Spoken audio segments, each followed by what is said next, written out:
Our gospel text should not be a surprise to you. Matthew 14. Immediately, Jesus made the disciples get into the boat and go on ahead to the other side while he dismissed the crowds. And after he had dismissed the crowds, he went up the mountain by himself to pray. When evening came, he was there alone, but by this time the boat, battered by the waves, was far from the land, for the wind was against them. And early in the morning he came walking toward them on the sea. But when the disciples saw him walking on the sea, they were terrified, saying, "It is a ghost," and they cried out in fear. But immediately Jesus spoke to them and said, "Take heart, it's I. Do not be afraid." Peter answered him, "Lord, if it is you, command me to come to you on the water." He said, "Come." So Peter got out of the boat, started walking on the water, and came toward Jesus. But when he noticed the strong wind, he became frightened, and beginning to sink, he cried out, "Lord, save me." Jesus immediately reached out his hand and caught him, saying to him, "You of little faith, why did you doubt?" When they got into the boat, the wind ceased, and those in the boat worshipped him, saying, "Truly, you are the Son of God." This is the gospel of the Lord.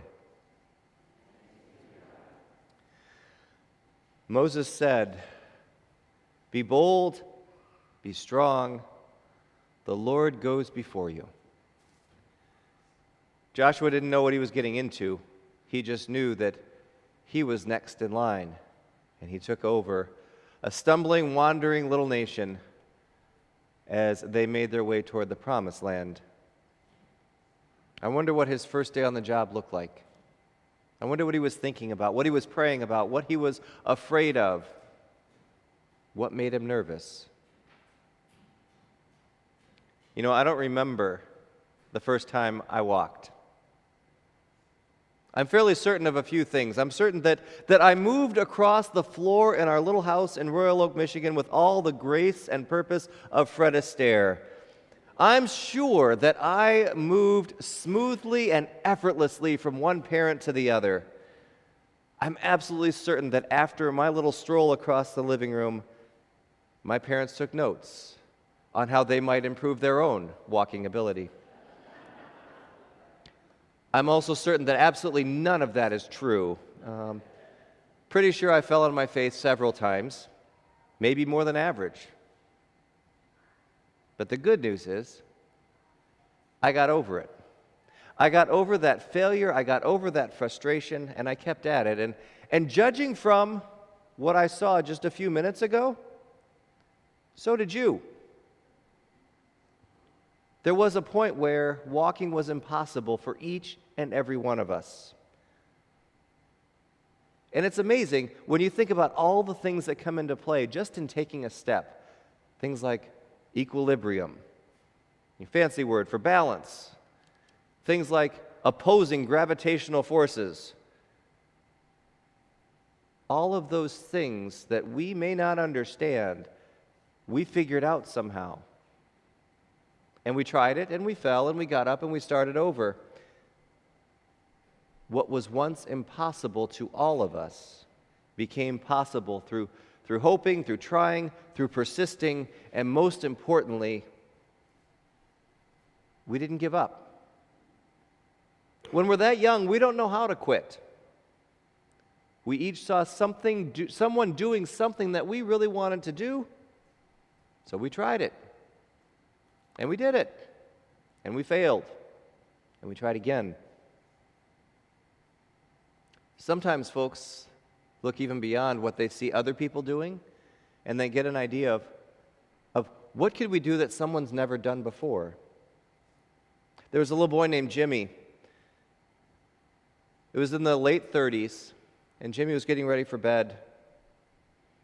His mom checked on him. She noticed him looking out the window, and she said, "What are you doing?" He said, "I'm looking at the moon." She said, "Well, it's time to go to bed now." He said, "Mom, one day I'm going to walk on that moon." This is 1939, okay? So many technologies hadn't even been invented yet. Things like jet-powered airplanes, slinkies, important stuff. I don't know what she said to him after that. Maybe she just patted him on the head. "Sweet dreams, dear." But what we do know is that 32 years later, a man named James Irwin climbed down the ladder of a lunar lander and became one of only 12 people who have ever set foot on the moon. What was an absolute impossibility for a 9-year-old boy in 1939 was reality for a 41-year-old astronaut in 1971. Somewhere in the 30s, Jimmy took his first few stumbles, maybe in the backyard, maybe in the living room, without anybody knowing that those first few lessons in failure and persistence would eventually lead him to the moon. You know, a couple years before I took my first steps in Michigan, another Smith named Emmett took his in Pensacola, Florida. He stumbled around, then he learned to walk, then he learned to run. He learned to run really well. He learned to run in such a way that other guys who tried to tackle him couldn't. He got so good, he made a living out of it. Fast forward to the end of his pro career, and Emmitt Smith, as a running back for the Dallas Cowboys and then the Arizona Cardinals, ran for more than 18,000 yards in his NFL career.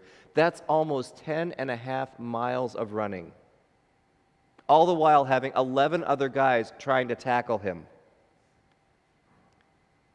The cool thing about that is he averaged only about 4 yards per carry.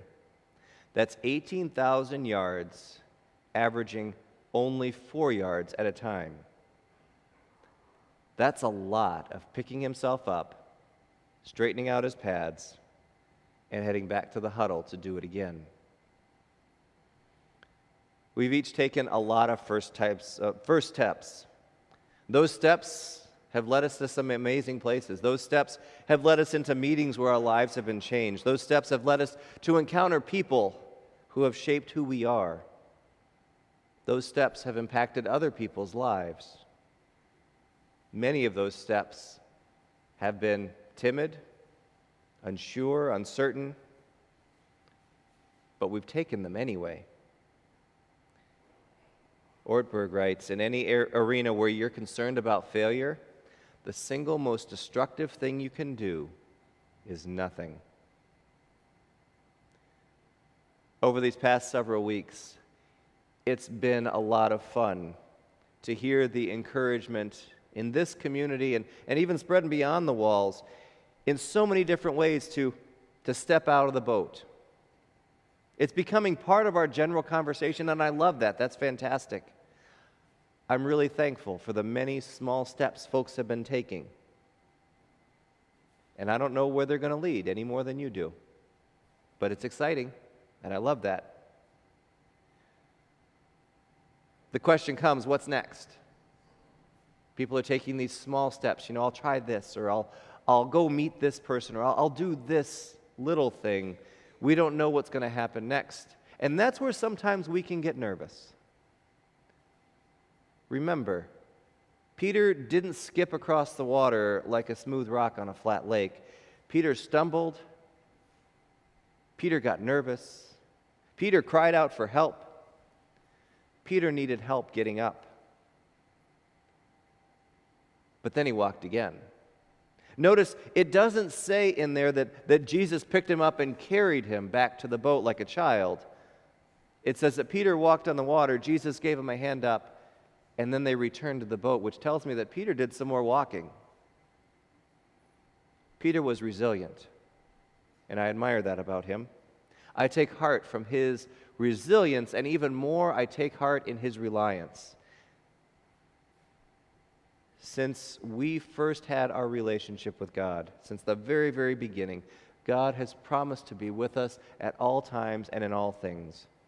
We can count on that promise as we take whatever steps we take in life, whether they're the right ones or the wrong ones, even when they're leading us in directions we can't anticipate. We know there's always a hand that's ready to reach out and catch us, to steady us, and then to lead us into whatever that next step's going to be. This is exceptionally good news. Amen.